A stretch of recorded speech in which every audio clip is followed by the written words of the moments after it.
My name is Alex, and this is how I'm going to change the world. Food deserts, they're a growing problem in America. They're essentially areas without access to fresh produce and fresh vegetables and fruits, and they're pretty much the only option people have are to shop at places like this, fast food gas stations. But instead of starving to death, there's wooden desert, people are eating themselves to death, like this little guy. Obesity and diabetes, heart disease, they're all growing problems in America that are perpetuated by food deserts. Here's a map showing obesity in America. Here's a map showing no carb and supermarkets that are more than a mile from people's house. So the two are virtually the same maps. So a lack of access to healthy food correlates directly with obesity, heart disease, diabetes, etc. So the problem, 2.3 million people don't have access to supermarkets readily, so they're forced to eat fast food, gas stations, stuff like that. Large supermarkets aren't profitable in these areas because they cost millions to start up and operate. So fast food is the only options they have. This contributes to all these health side effects. But healthy food does not always mean that people will, having access to healthy food does not always mean that people buy healthy food. Some people just like eating fast food, but when you have people that demand healthy food but don't have access to it, that's the problem that we're addressing here.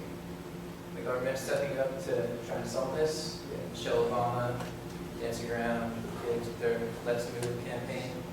She's trying to bring Walmart's, Walgreens into food deserts, but it's not really cost effective to bring supermarkets because they often raise the property values in the areas, which negatively affects the low-income residents of these food deserts. And some other acts, a lot of them have failed with lack of funding, things like that. But a lot of programs do provide incentives, such as tax incentives and grants for businesses in food deserts. There's some entrepreneurs, new startups that are gaining success.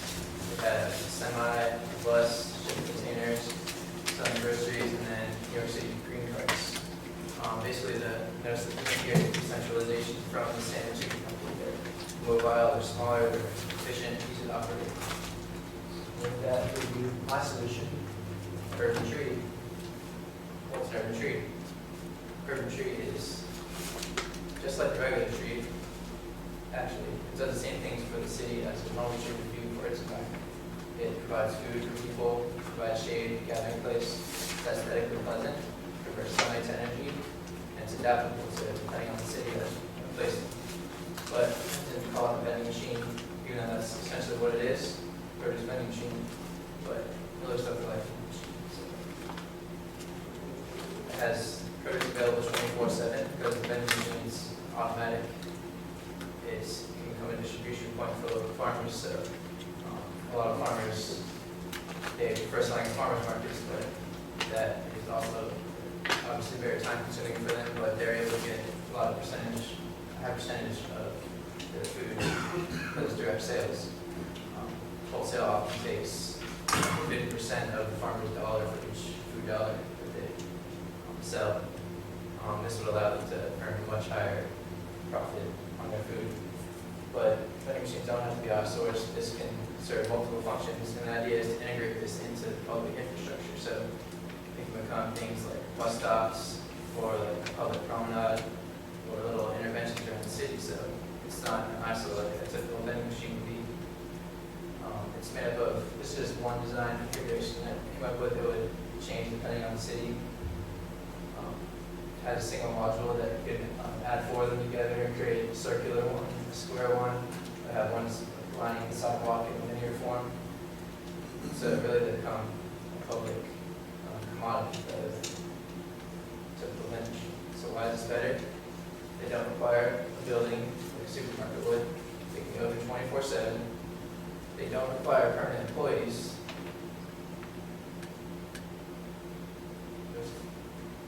Okay. It doesn't require a permanent employee, only stockers to keep the stocks, which I'll talk about. And it complements the urban landscape. But the way it would work is this would be marketed to local businesses who would either commission the existing employees to stock the machines as they need more produce to be filled, or it could be like the idea of having it be a bus stop replacement, so these become the actual bus stops in the city, and then we could use the infrastructure from the buses to distribute food, as we would have like a central distribution point somewhere in the city, and then use the bus routes. How it operates, just estimating it would hold up 150 items, produce and other processed foods, value-added foods.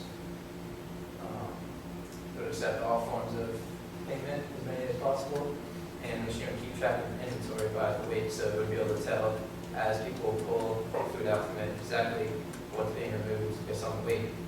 And that would update to an online website, an iPhone app that customers and the stockers could see and live inventory, so they would know exactly when stock in real time. Like I said, you could also commission the local businesses in the area to keep stock. You could use the refrigerators to hold excess produce to continually refill these machines. And benefits to the community. It provides solar energy to the grid. The idea is to start them without any solar panels on top, but because that would be expensive starter cost to have that many solar panels. But as they grow and get established in the community, percentage of profits could go towards building solar panels, so the trees would essentially grow a canopy of solar panels, just like the normal tree would. Local farmers are given priority. They get much more than they would through any other means. It's the next best thing to direct sales for local farmers. And it brings extra income to small businesses, it attracts customers. They can actually sell their items to these machines if they would like, and it's healthy food. The next steps that I would take in developing this are to conduct surveys throughout the market to detect demand for this, and then build prototypes and test the prototypes in areas with high demands. And that's when venture capital would be needed, or government grants possibly. And there they give out a lot of incentives towards renewable energy and local farming initiatives. And then, like I said, it could contact businesses within food deserts to host these machines. It could become like a little intervention in a vacant parking lot, or just basically turn an empty street into a public market, essentially.